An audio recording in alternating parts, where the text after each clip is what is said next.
morning and welcome to Morning Matters. This morning we have a treat for you. We are going to be interviewing the #1 selling artist in the history of Belize.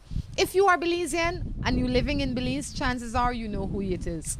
But if you're not, chances are you don't know who it is. We have with us this morning, we have Berne Velasquez. Berne, good morning. How are you? Hey, good morning. It is a pleasure to be here. It's a pleasure to have you. Actually, it's an excitement and a pleasure to be here. It's very, very wonderful to have you on our set this morning because, I mean, when people look at you, they say, man, this sounds sexy boy, but behind this sexy boy, there's a good story. And I'm glad that you decided to come and sit in with us this morning to help to share your story. I feel that your story can impact a lot of other people in a positive way. Thanks. I think that more than you know, you represent hope for many when they hear your story. So for the Belizeans that know him as the guy selling CD, he's more than just a guy selling CD. He has a story that I'm sure will not only touch you today, but it would probably impact you for a very long time. So I encourage you to sit back, grab something to drink, whatever it is that will make you comfortable, because this will be one of the most entertaining and interesting hours of your life. We'll be back. Looking for quick and easy baking? Try Grace Baking Powder. It comes in a convenient 10-gram packet. Grace Baking Powder. Great for my pancakes, waffles, fry jack, flour tortillas, muffins, waffles. Wow! How quick and easy. Grace Baking Powder. So convenient, easy to store. You love it. It's good enough and fresh whenever you need it. Another fine product brought to you by Grace. For recipes, go to gracerecipes.com. It's time for Grace. Grace, bringing good taste to life. Welcome back to Morning Matters right here from Belize City. Berne Velasquez in with us this morning. Berne, Yes. how you feeling? I feel good. You look good. Thank you. Before we get into the deep story, Mucho gracias. de nada. How do you keep your body looking this good? This is just before we get into the real story. Let's jump to the chase. That's a question that people would be wanting to know. Proper food intake, cardiorespiratory resistant training, supplementations, and accountability. Wow. Can you give me that in English? It's not easy. Oh, wow. Have you always been into fitness and working out? No, I haven't. I used to be Bernie Macaroni. That means Bernie, who is skinny like macaroni, and we call him Bernie Macaroni. And then what happened? I got tired of being that kid that was picked on and the skinny little one in high school where everybody want to measure my muscle. Can you make a muscle? And I make a muscle and they come measure it to see if they could palm it, and they can palm it. And they laugh, and I'm just like, oh yeah, man, it's cool. This is how I like it. Ow. And deep inside, I was like, I got to do something about this. So, when you're in high school, you got all these girls around, and boys start showing off to impress girls. And I'm the little Bernie Macaroni. I didn't want to be that. There you go. Well, I So- wonder where their muscle is now. Ooh, don't throw such a hard stone at them. I'm just kidding. They might be watching the show. That's good. I'm Your sure that they're show is happy. watched around the world. I was watching it once when I was in El Salvador. I watched it when I was in Brazil, and I watched it when I was in Mexico City. Well, thank you, So, sir. As soon as I came to Belize, it was a must that I got on this show. I am glad that you chose to come here. Berne, tell me a little bit about your upbringing. A little bit about my upbringing. Where were you born? Where did you grow up? I was born in Belize, and at a young age, actually 3 years old, my mom went to the States trying to make it better for her 10 kids. It was 10 of us, 5 boys, 5 girls, fighting amongst each other. Life hard, things no right. Pops out in the key fishing, come back with a nice little amount of fisherman money. That money you would think would be spent in the home. My father being the father he was, a lot of time he made some mistakes, like allocating the funds with other women, not taking care of home. My mom getting fed up, like, you know what? I go in the States, I'll make it better for my picnic.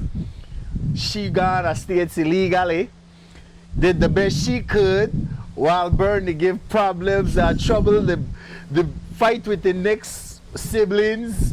The oldest one, about 15, 16, can't handle the situation. But we all in the end got along, got all right. By the time I was 12, 13, I was in the States with everybody else. What my mom did was like work hard, send for the oldest one first. The oldest one would come, start working, and help send for the next one, and so forth. Nice. So I was the youngest boy. I had a younger sister, and by the time they got to me, it was like I had all this mad chip on my shoulder, like y'all done left me to rot in Belize. I don't get beat a chance and everything else that comes with growing up without your mom and pops around. And I had a real chip on my shoulder, you know what I'm saying? So I didn't take it very well. Now, like I said, the struggles was hard for my moms and my brother and sisters trying to help to you know, just raise this family and keep this family together. But I didn't really see that as a kid. So I was just like all about me, selfish, and arrogant with an inferiority complex. And I wasn't gonna take orders very well. So when you went to the States, you were on fire? Would you say I was on fire. You were on fire. You went there and you started to give trouble? Is that what Yeah, you're saying? like, What kind of trouble did you give? Like I would eat, not want to wash my plate. You know, my brother would come home my brother would have to leave the house like 5 o'clock to go to work in the morning. After work, he got to go to school. He'd get out of school like around 9 o'clock. Then by the time he get home around 10:30, 11 o'clock, you know, we're sleeping, but all our dirty dishes is there because nobody want to wash their plate, and especially me. So it'd be like, you know, Berne, you know, I don't want to go to work. And after I get off work and school, come home and wash your dishes after you eat. Can you please wash your plate? And I'm like, you know what, if y'all gonna try to talk this crap to me, I might as well get out of your house. Cause you know, I'm not having this. Where did you go? Well, I left. I was staying in the streets, you know, Venice Beach, Venice, California, staying in the park benches. Seriously? You know what I'm saying? Yeah. You know what I'm saying? Because you were a bigger Hang out man all than night. them. Yeah, I felt like, you know, nobody gonna push me around and have me washing So how no did you dirty make dishes. a living? How did you eat? How did you put bread on your table? My table. I didn't have a table. I have a. How do you put bread in your belly? Seems to me it's easier to wash the dishes. Yeah. You know what I mean? But me being stubborn and all of that, I left. I started hanging out with the wrong crowd. I knew some guys who were basically selling drugs from my house. They were selling drugs, and I always had a lot of women and gambling and doing that type of activity. So it was a place where anybody could kind of like hang around, and I hung around, and before you know it, I could sleep on the floor in the corner right No there. chores. You know what I'm saying? No chores. Nobody gonna have me wash dishes. But it was very difficult, and I regret doing it. As a matter of fact, I could think about what it was like when I left, you know, when my brother was like asking me to wash my dishes, and just to see that look in his face, to see how sad and how hurt it made him feel to know that I was actually leaving instead of washing my dishes. It's like he loved me, but he's not gonna beg me to stay. No. But at the same time, it's hurting him to see me leave. And I knew that it hurt him more than it hurted me. So that made me okay with leaving. Feeling like I'm winning because it's hurting him. I know it's hurting him. I know he's scared that I'm leaving. How long did you live that life? I lived that life for about a year. I say it took me about a year, because when I left, I actually started going to another school in LA. I wanted to be in LA area. I was in Valenda. My brother was living in Valenda, which is an outskirts, nice neighborhood. I was going to a nice school, William Workman High School in the city of Industry. You know what I mean? Real nice environment. But now I'm back in LA around knuckleheads like myself. I'm in that environment. Well, at least you didn't stop going to school. No, at least I you didn't kept stop. I in always- school. Right. I always felt like it was very important. I always knew that school was very important. So I never stopped going to school. And as a matter of fact, while I was hanging out with the thugs and the hoodlums, they really actually encouraged me to go to school, and was even giving me money, like lunch money and stuff like Nice. that. So that was cool. You know, they was like, yeah, little homie right here, this gonna be the genius in the family. Little homie going to school, and you know what I mean? So You found purpose continued. there.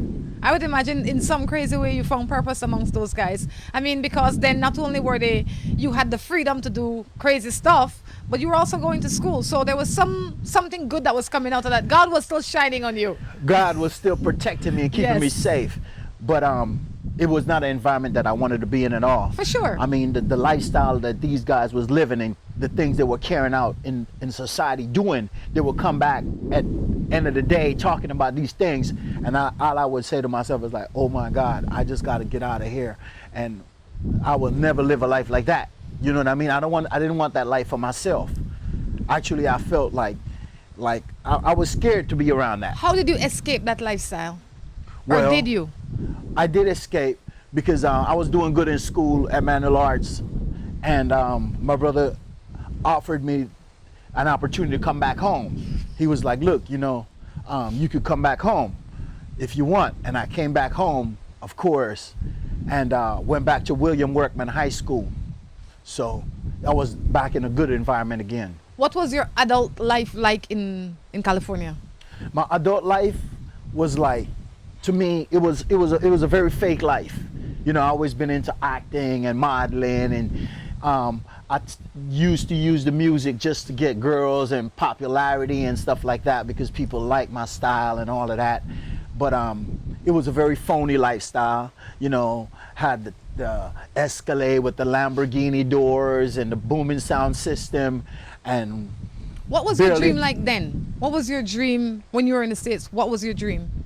So my dream, I didn't really have any real dreams, you know what I mean? I was just going to school, basically staying afloat, and at the same time doing modeling and acting, and I was believing that I could make it as an actor or as a musician. So I don't really have to do too well in school anyway if I don't want to. When did you come back to Belize? Well, I got deported. I didn't come back to Belize. I got deported back to Belize. Why are you laughing? What's so funny? I'm not laughing. Okay. Well, I got deported back to Belize October 23rd, 2007. Okay. What was that like? What was that transition like for you? The transition of being deported was crazy, you know, but I embraced it well. I was already planning on actually moving back to Belize anyway, because I had released an album called Life After Deportation before getting deported, before knowing I could be deported and all of that. And the album was doing very well. So I was using the money to invest in a biodiesel company, manufacturing and distributing biodiesel gasoline. And in the process of doing that and traveling from Belize to the States is when I got held in Miami International by Homeland Security. So that's when I got held and was detained to be deported for 10 months.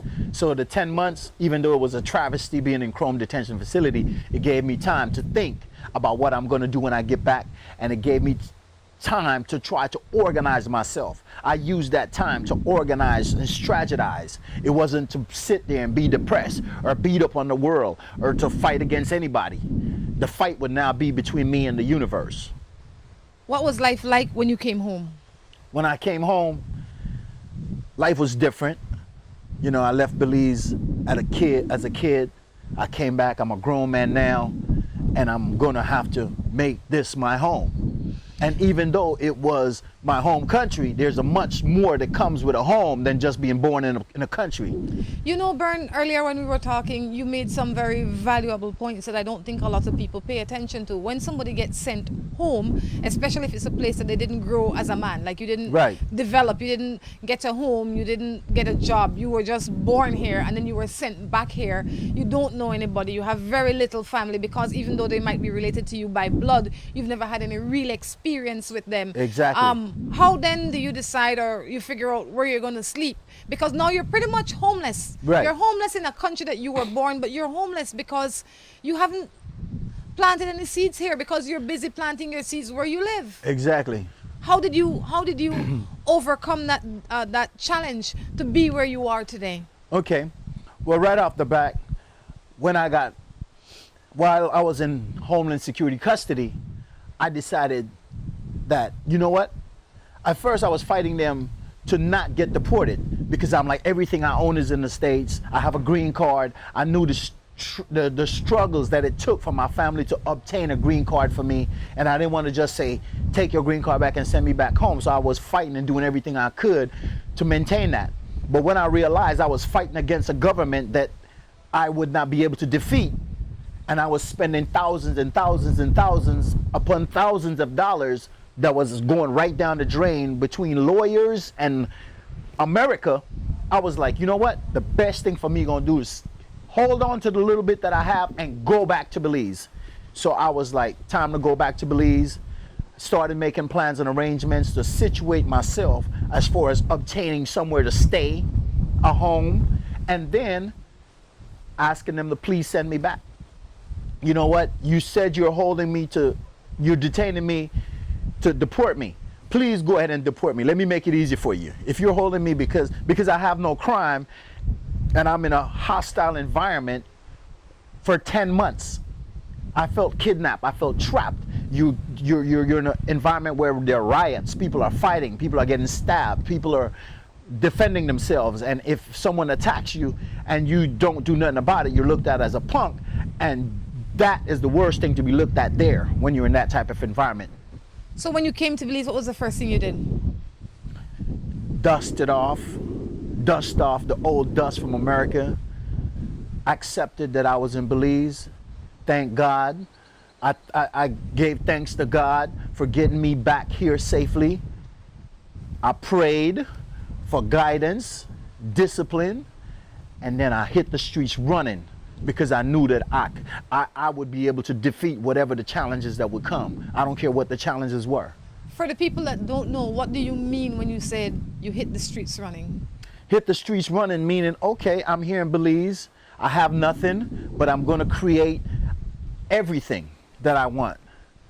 I'm going to create an opportunity to get whatever it is that I need and whatever I want. How did you go about that? And the reason I'm asking you this is because I think a lot of times when people get disappointments, whatever they are, it might be a huge disappointment for them when somebody else looking from the outside might say, well, that's not a big thing. But for them, it's a huge disappointment. We see people get sent home all the time and now they're still living on the streets or they're on drugs or they're trying to make it back into the States. None of those things you didn't waste your time with. No.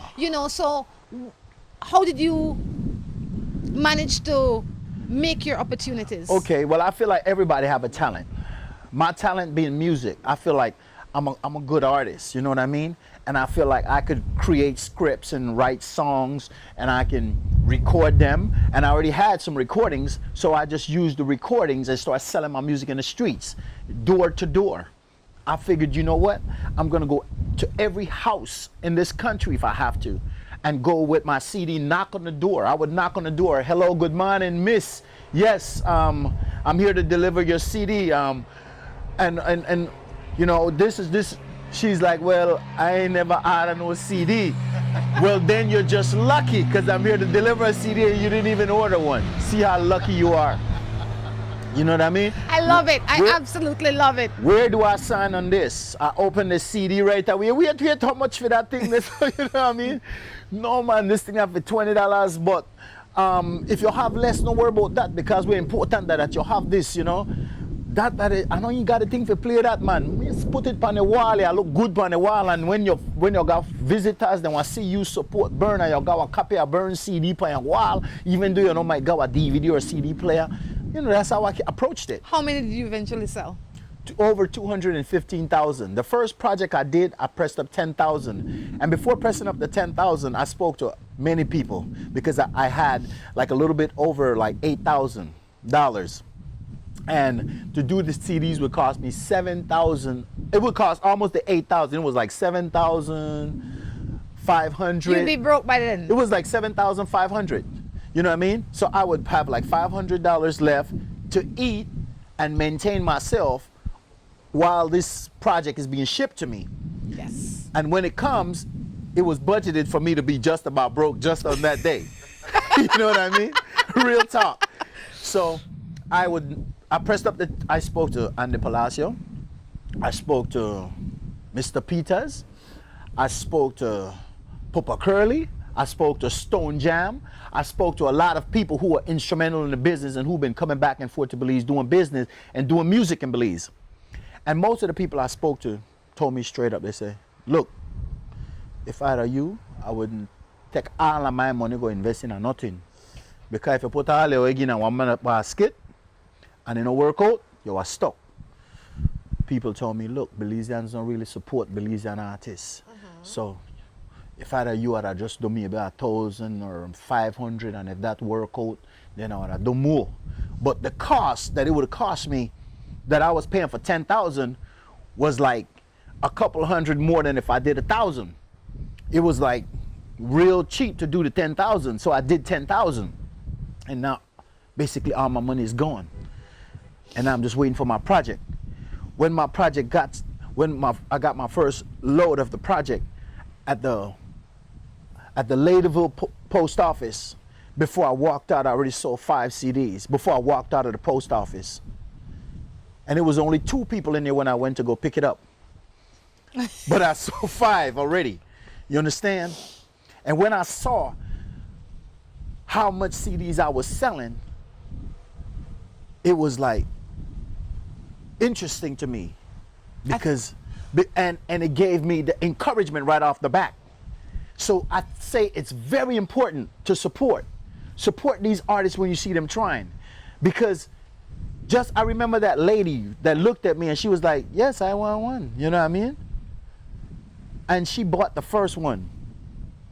I wish I could have asked her name to just say thank you to her right now, because that was encouraging. It was very encouraging.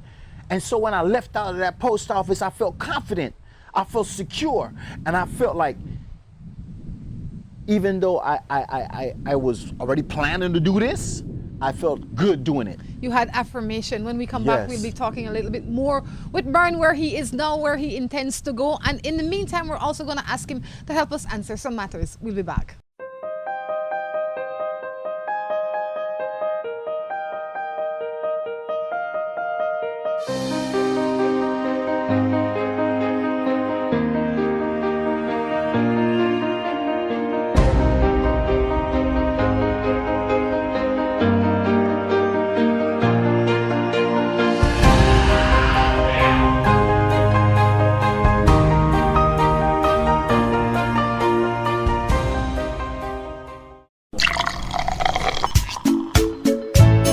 From the company who brought you Buen Dia freeze-dried coffee, Greece 100% pure Colombian coffee is made in Colombia, considered among the finest coffee regions around the world. Naturally freeze-dried, Greece 100% pure Colombian coffee is exposed to less heat than other coffee brands to preserve the flavor and aroma to make the perfectly convenient cup of coffee you deserve.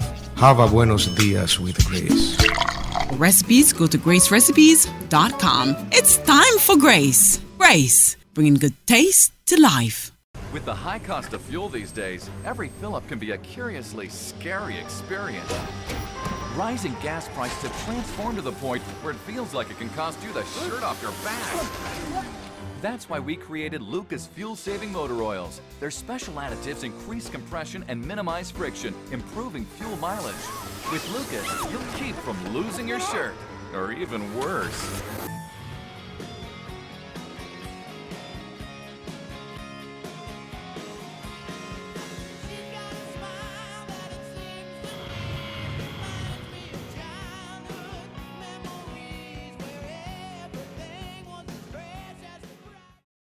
Welcome back to Morning Matters. Berne Velasquez in with us this morning. Quite an interesting story. I think it helps to make one realize that not many things come easy and nothing comes knocking on your door. And I think you get great appreciation for the things that you attain when you stick to it, stick to the plan, don't get beaten down. Like he said, he just dusted himself off, you know, and being able to dust yourself off is a gift by itself. It sounds easy, but it's not that easy. You have to have a special mind to be able to dust yourself off. Yeah. You certainly do. All right, we're going to ask Berne where he is, where he intends to go, but this is Morning Matters, so we have to answer some matters, and I'm sure that Berne is more than equipped to help us with these matters. He came from a family of 10, Belizean parentage. He's migrated, he's traveled all over the world since. He's seen a lot. I'm sure he's had a lot of girls come bounce upon him. So, this should be an interesting morning. Are you in a relationship, Berne? At this moment, I'm not. How difficult is it for a man like yourself to stay in a relationship? It is not difficult for me. You know what I mean? I feel that I know what I want. You know, I'm not no little boy. I know what I want in a relationship. So when I have what I want, I maintain it. And I ask that because you're not stationary. 1 minute Berne is here, the next minute he's in Argentina, the next minute he's in Mexico, the next minute he could be anywhere, because that is how you're chasing your dream. That is the life that, and Right. and I would imagine it's not easy to find somebody that is that flexible.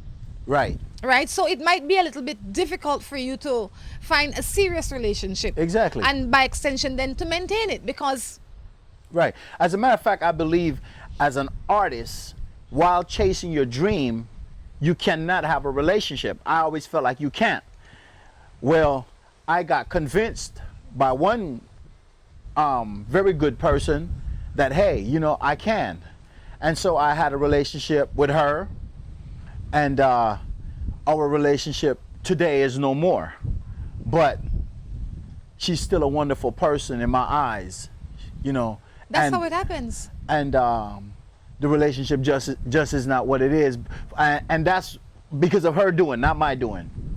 You know what I mean? So that's just So that's just how why it I don't is. have a relationship. Are you right. clear when you know you're a good-looking man? You go to Mexico, you go wherever, all these girls bouncing up on you, like I would say. Are you clear with them? Because everybody, I'm sure, would want to have a relationship with you. Because I have like- a wide variety to choose from if I should choose to have a relationship. I have a woman who's 40 years old who's a virgin, and she wants to give her whole being to you. she wants to give her whole being to me. You know what I mean? So she sends me all these messages about why we should not have sex until after we married, and she feels like I'm the man she wants to marry. She feels like I'm the greatest blessing that ever came into her life, and she's in love with me. How do you feel? How do I feel? I feel very privileged and honored and highly favored. You know what I mean? Because she's actually a very attractive, very good woman. As a matter of fact, when we're done with the show, I'll show you the messages and let you see this woman. You know what I'm saying? I'll even let you speak to her if you want. I believe so. What's your whole up? No, the thing is this, is I don't think that this is something that comes easily. No, that's a gift. And another thing, I have a 44-year-old woman who is a prostitute. Now, this woman right here is amazing to me. And I have to choose between a prostitute and a virgin if I should choose, and those would be the two. Though you notice those are the first two I mentioned. And there's everything in between. You can't get to any There's more everything in extent between. than that. Exactly. At 40, a virgin and a prostitute. No, at 40, a virgin. At 44, a prostitute. At 44, a prostitute. And this 44-year-old woman who is a prostitute, she could watch a show and she would be like, my baby is just so cute. You know what I mean? Why would she be this way? Because I met this very classy, beautiful, young-looking woman in an environment where I would have never thought that of her in any way, shape, or form. And as a matter of fact, I was doing an interview actually in Playa del Carmen while she was waiting for me, and I'm looking at her on the beach while she's waiting, and I'm like, man, she's so beautiful and so classy. And you know, and I was like, so yeah, so as you can see, I'm an artist, and that's why I was doing that interview. Sorry for have you waiting. So what do you do? Oh, I'm a prostitute. You know, I mean, she said it just Did like you how- think that she was joking when she first said it, or did you realize that she was serious? I thought she was probably joking, but she's probably serious because I don't really take anything too lightly. Like anybody could be anything. And she seemed like she was being genuine. And I was like, are you, actually, she said, she said, I hustle after that. So I was like, she's probably serious, you know? Yeah, you don't say those two words in the same sentence and not be serious. Right. So I was like, really? Like what do you really do? Come on. She's like, I already told you. And I'm like, okay. So how do you choose? how do I choose? Right now, I don't have to choose. You know what I mean? You can still be friends with both of them. I'm friends with both of them. I love it. Let's jump into somebody else's matter. You are quite the interesting guy, I swear. Good morning, Rhonda. The man that I live with went on to work for 3 days. When he comes back, I found a male sex enhancement drug in his bag. I tried to speak to him to get an understanding as to why he has this. His response is that I need not to worry about him because he's not doing anything. This really hurt my feelings, and he's changing the way I feel towards him. I am finding that I am becoming miserable. My solution is for us to have protected sex. Tell me, what do you think? She's feeling that way because you have a sex enhancement drug? Yes. Well, I don't see why she should. But, I mean, you should be having protected sex anyway for many reasons more than just if a man is sleeping around. But, I feel that the enhancement could have been for anything. Maybe he's not getting sexually aroused and he needs this drug to help him. Or maybe he feels like it helps him to do a better job if he should try to take one. I've taken one. You know what I mean? Yeah. I think it's interesting. You know, you are interesting. Let's just Oh, get that out thank of you. the way. I'm glad you're interested in me. Oh my God, I am very interested in the things that come out of your mouth. But I'll say that, don't you think that if you're in a monogamous relationship, right, and you are with somebody and you'd say, if you are taking that drug, don't you think that you should be sharing that information with your spouse if you're married to them or if you're in a relationship with them? Don't you think that it's important that you share that information, that she just does not look in your bag and find that by accident? Well, I would say it depends on the type of friendship that you have. She has a relationship. Yeah, but most people that are in these relationships are not friends. You know what I'm saying? And it's important to be friends with whoever you're in a relationship with. And a lot of these relationships, they're not friends. They have relationship based on agreements. You know, someone might be in a relationship with somebody because, hey, you know what I'm saying? She's a good cook. She makes sure I'm straight. I got a place to stay. Or maybe she helps with certain finances that I wouldn't be able to take care of on my own. So you're saying, is it necessary to say it or not?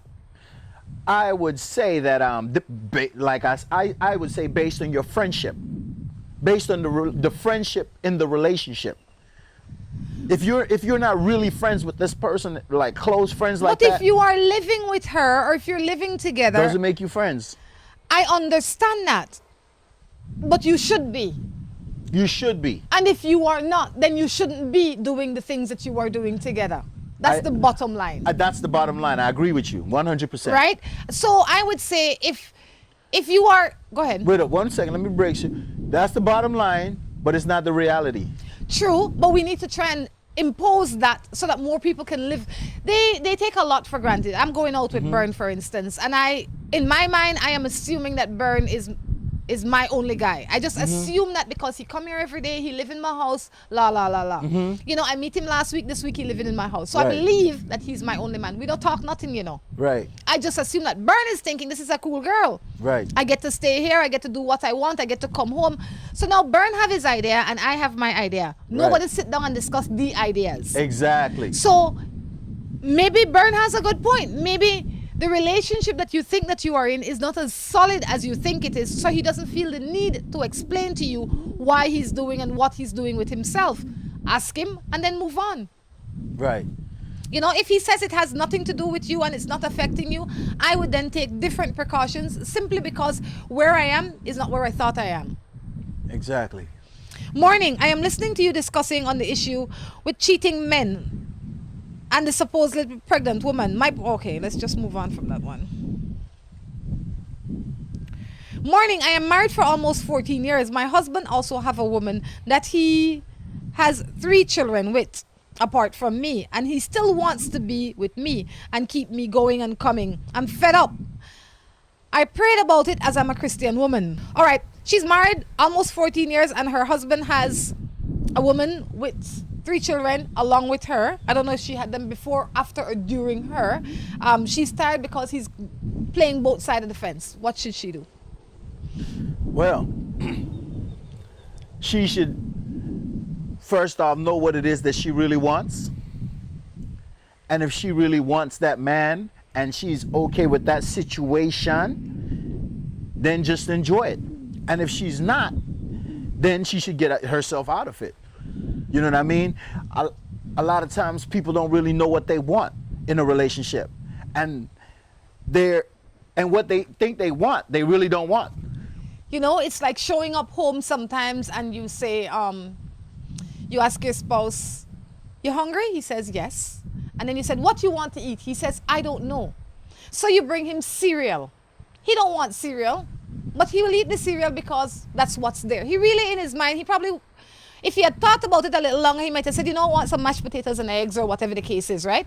But he ended up eating cereal because he never gave himself the opportunity to really sit and think what he wants. That's how a lot of people deal with their relationship. They're just in a relationship, "Oh, I want a man." They don't come with any other specification. So they end up with a man. I think what's happening here is that you are allowing this to happen to you. After 14 years, you continue. You can't blame him. He is who he is. He's showing you who he is. You can take it or leave it. He's not going to change. You need to be the change that you want for yourself. Exactly. Talk done. Exactly. I 100% agree with My that. boyfriend is going out for 3 years, but during the first year, he used to cheat on me. But for the past 2 years, he showed me that he has stopped cheating and even gave me a ring. I'm not sure if I should believe him. Well, if you're not sure if you should believe him, then Give him back the ring. give on back the ring and go about your business. You know what I mean? Stop playing yourself and stop playing him, and most important, don't play yourself. I don't think the problem now is he. When he was cheating, you never left him. Now that he's stopped cheating, gave you a ring, settled down, acting right, now you have problem with what he did 2 years ago? No. You need to check yourself. Right. Maybe what you want to do is counsel yourself, or go and get counseling for yourself and the relationship. And I say that because sometimes while we are willing to forgive, we don't know how to forgive. We don't know how to deal with it. We need help. So a little counseling might be just what she needs. Yeah. I think outside of counseling, she should just sit in the corner and think about what it is that she want. You know what I mean? Because if you want this man, and this man has stopped cheating, he's behaving himself like she's saying, and now she want to be questioning what was going on a long time ago when she was there putting up with it and dealing with it. You know, I think she might just be setting herself up to ruin this relationship for him and her. After he has come around. Yeah. You know, you can't be charging, if you're going to charge somebody for something, expect them to do the crime. If you continue to have this in your mind, I mean, if you're going to accuse him and wondering if he's cheating and still staying, what difference does it make if he's cheating or not? Exactly. Because you're still going through the same pain, you're still charging him for it. It's not healthy for anybody. On that note, we're going to take a break and come back with our third and final segment.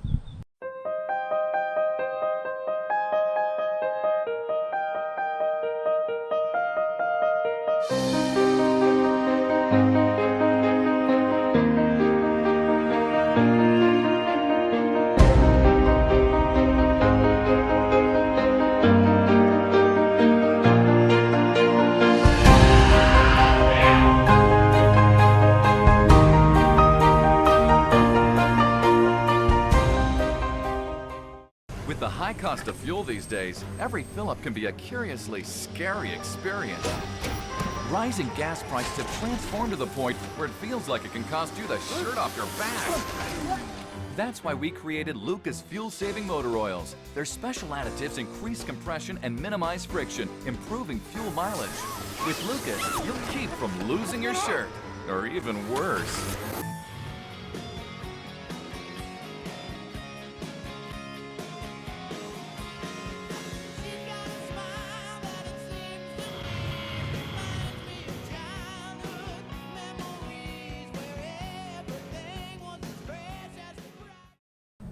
Welcome back to the third and final segment of Morning Matters right here in Belize City. Berne Velasquez in with us this morning. Quite an interesting guy. You know, when you look at him on the street, you might say he look hot until you open him out and tell the story. Then you know there's something special about this guy. I mean, having the option to choose between a 44-year-old prostitute and a 40-year-old virgin, not many men that can say that they have done that, all right? This guy has. But that's just on the lighter note. He's really, really come a long way. He has persevered where a lot of people would have just failed and given up, or maybe just gotten a job and make $300 a week. Now he's living his dream, exploring the world, just life, you know. I mean, he's not just alive now, he's actually living. Berne, I have to say that you are an example for a lot of people. I'm sure that when you share your story with them, they would be more than impressed. Speaking of stories, I think that you have out a documentary right now. Well, I got a documentary I'm getting to release called Broken Dreams. And Broken Dreams pretty much, I feel, is a project that's inspirational, uplifting, educating, motivational.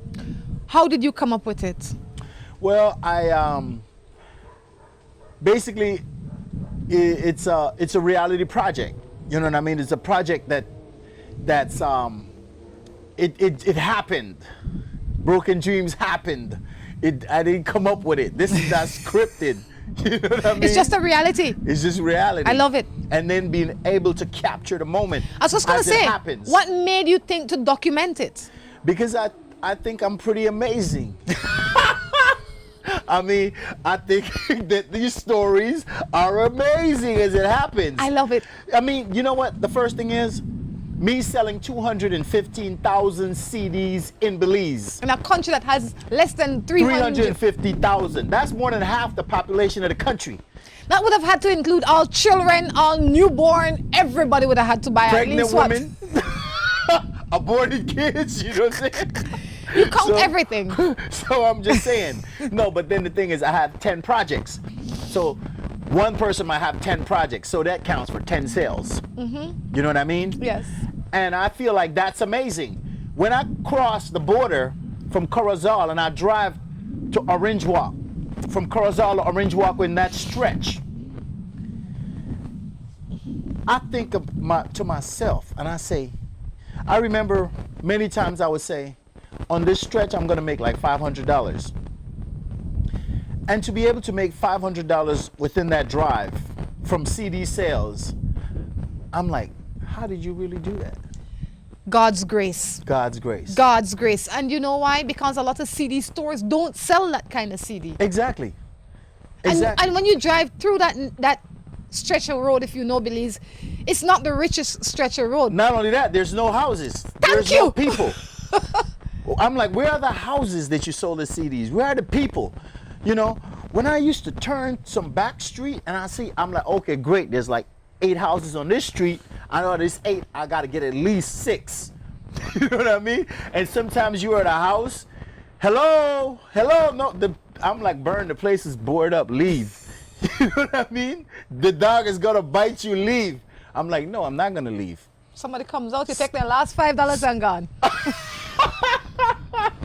Don't put it that way. You make it sound like I robbed them. You didn't, but it shows perseverance. It Right. really, really does. I mean, gosh, if one company was to have a salesman like you, I'm serious, that would be amazing. When are you going to release this project? Broken Dreams. I'm gonna feel the vibe in the country, and then see if it's ready if it's time for me to release it. I'm gonna pray about it, feel the vibe of the country, feel the energy, and then decide. I'm in no rush.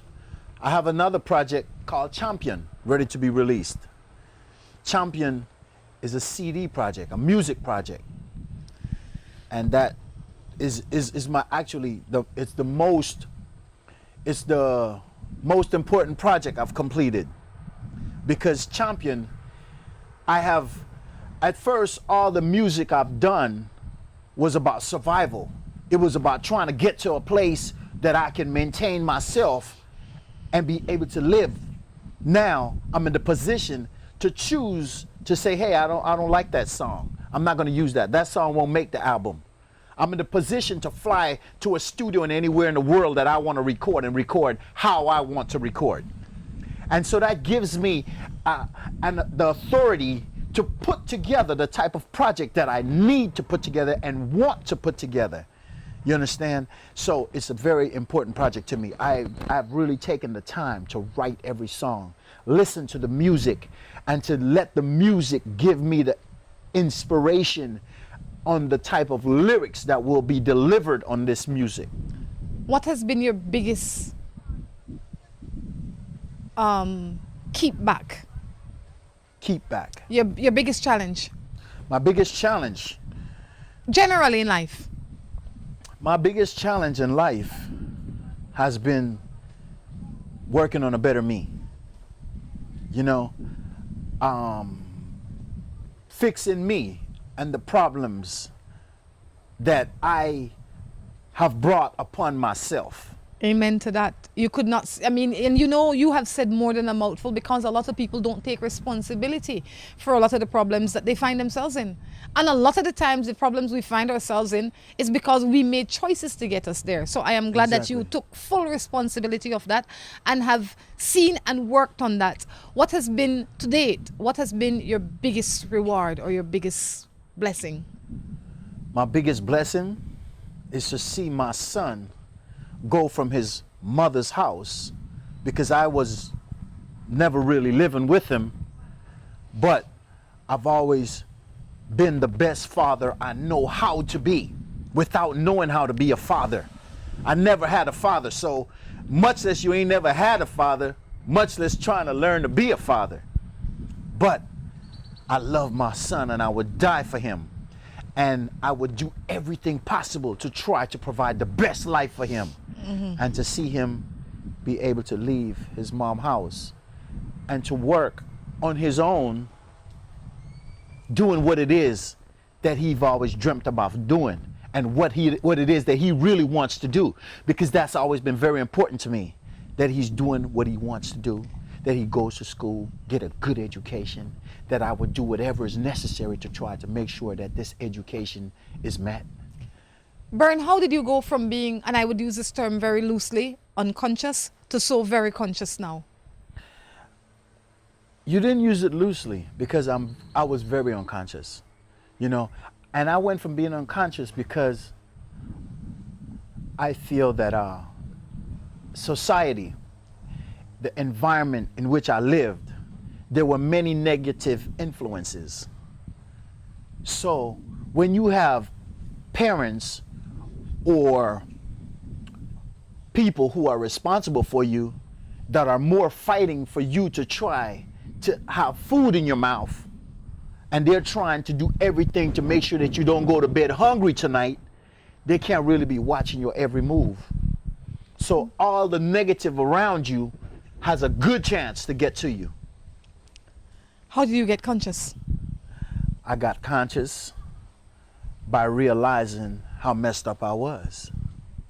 You know, I was arrogant with an inferiority complex. I was torn down to feel that I'm less than the next person who might have money. What was the one thing that made you come to that realization? What was the one thing that you said, you know what, I'm not that person. I'm not inferior. I am not what I thought I was. I am better than that. What was the defining moment for you? It was many things that happened, and many moments. I couldn't point to one moment to say this was what made that change. But for example, I had a friend, Tasha Curtis, and I remember when I first saw Tasha, she was so sexy and so beautiful, and I was like, man, this is a beautiful girl, you know what I mean? And she opened her mouth, and she's so well educated and so well rounded. And I remember telling her, look, I want you to do me a favor. Whatever happens, don't take off your panties and don't let me have sex with you. And it's funny because it was a game to get her to have sex with me. Twisted as it is. Twisted as it is. Well, she was like, what made you think I would do that anyway? I don't even know you, and I do not get down like that, and all that old kind of talk. And before you know it, she wanted to have sex with me. And I had already wanted to change my ways of thinking, but Tasha used to always just tell me, Tasha became a friend of mine, and she was like my first female friend. When I say, I mean friend, not just, you know. I understand, like your road dog friend. Right, because I needed a friend. You know, I needed friends, and she was a friend. And she knew me, you know. So she was like, I used to have her check my messages for me and stuff like that. This is before you could check your message from somewhere else. So while I'm in New York, I'm gonna have her in LA checking my message. I'm like, Tasha, check my message for me real quick. And she's like, oh my God, Berne, you have all these women saying all these things, how they love you. Like, what do you tell these women? How do these women just be all so much in love with you? And I'm like, whatever, you know what I mean? And I never really, I started, you know, she was like, I used to arrogantly feel like, yeah, I'm the shit, you know, these girls really like me and, you know, all of that about it. But she started telling me, man, you're very loose, you know what I mean? You're very loose with yourself. Berne, you don't know how important you are, you know? You are so much more than someone that should just be sleeping with these women. You know, you need to really see how valuable you are, man. But I was thinking to myself, like, she's just saying that because she want me to just be with just her. You know what I mean? She was talking some truth, though. She was talking some truth. And she was like, man, you know, Berne, you know, why do you just be with all these women, and why do you have all these women just telling you they love you? Do that make you feel special? You don't need that to be special, Berne. You know, you are so special without all that, man. You are cool. And you know, she was like, yeah, I'm in love with you, man, but still, you know. And I was like, man, you know, she gave you something to think about. So she gave me something to think about. So that's how it went. That was one start. That was one, well, that's one example out of many other situations. All right, well, before the day is finished, or before the show is finished, we have to do at least 2 more matters. So let's jump into them because we still have a lot more to ask Berne. I'm in a relationship with a man for 4 years. I just had a baby for him, and he has a wife. I'm not sure if I should tell her. Wow. First and foremost, she needs to scold herself. The man says, scold yourself. I love it. You know, scold yourself for putting yourself in that position. Who says that? Scold yourself. Berne says it. Scold yourself, gal. You know, I feel bad for you, sis. You know what I'm saying? First off, I feel bad for you. You need to pray on that situation, because that is a travesty. You're bringing another life on earth into a bad situation, because this man has a woman, and now you have chosen to be pregnant for him. I should hope that you guys could go to church together, find some counseling together. Church will usually offer there's free. no together for them, you know, though, Berne, simply because it's unfortunate that she placed herself in this position. At the end of the day, the man didn't divorce his wife. He's not going to divorce his wife. He's still trying to keep her a secret. I don't think that it's necessary that you tell the wife. I think you need to, your relationship is with this man. Right. Allow this man to be a father to this child. Let him know that you're carrying this child and move on. Hopefully you can see that this situation is not good for you and not repeat the mistake that you made.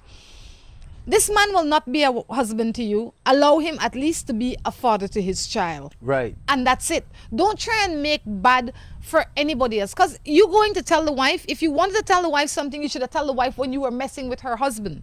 If you didn't tell her then stop messing with her husband. Allow this man to be a father to his child and keep your life moving. Right.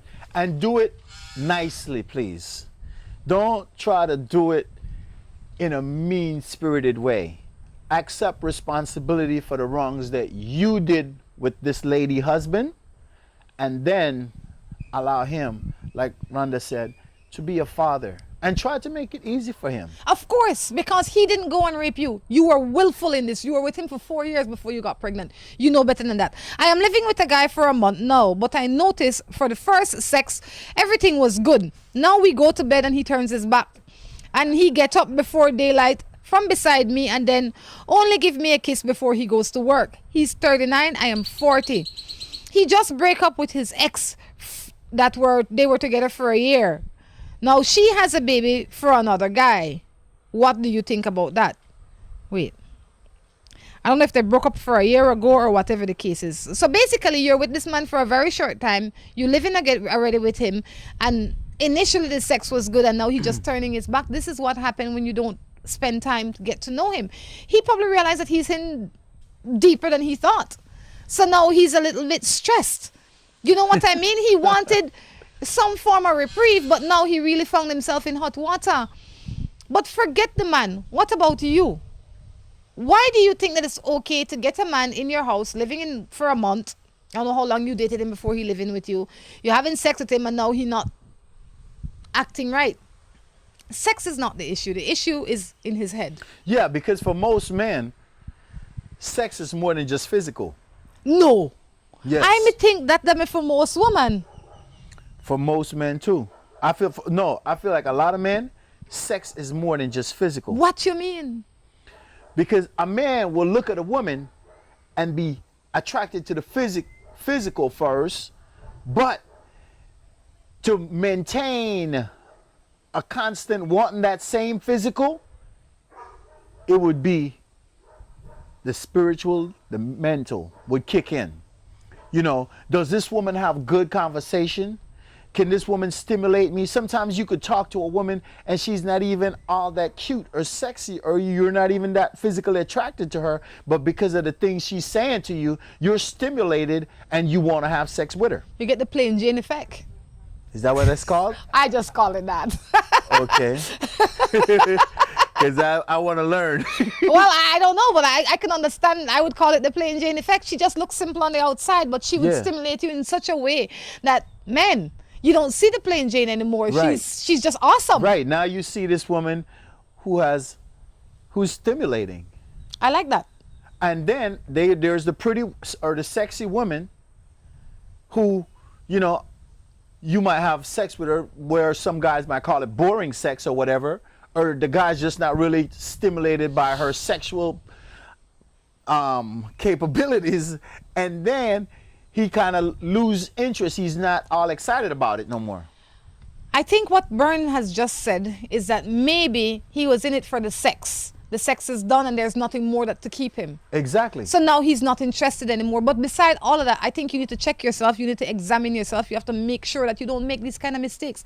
Ladies and gentlemen, when you find somebody out there, I mean, I'm not going to be here and say, well, you know, you're supposed to do this or do that. But what you should do is figure out what it is that you want from this person or from a relationship. Because not everybody you meet you want a relationship with. Sometimes you just want to have relations. Right. And if you just want to have relations, be clear.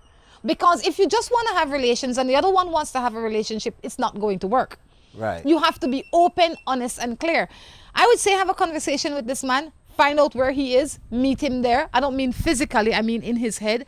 And then you guys go from there. If what he's bringing to the table is not what you want to eat, or you don't even want to eat at his table, then you say, look, man, it's time for you to get up and out of here because this is not what I thought it was going to be. I made a mistake.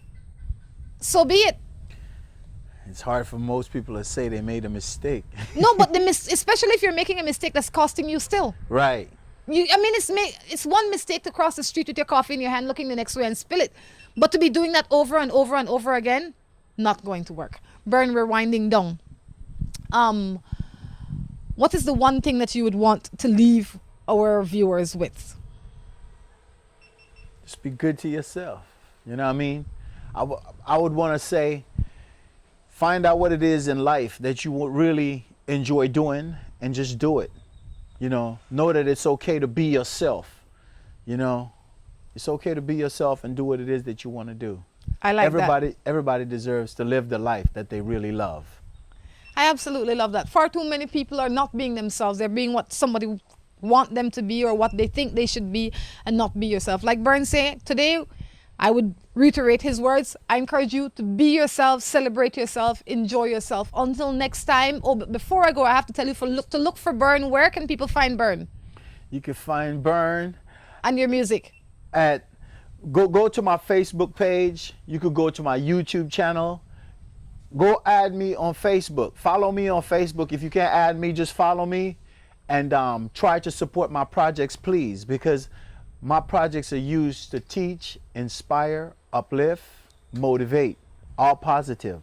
So I want to change the world with my music, and there's a lot of people who are counting on me to help them, and I'm constantly helping a lot. So when you help me, you're helping the world to be a better place. I appreciate you. On that note, we're going to say it's been fun. Until next time, I encourage you to take care of yourselves and each other. This is Rhonda along with Berne. Say goodbye.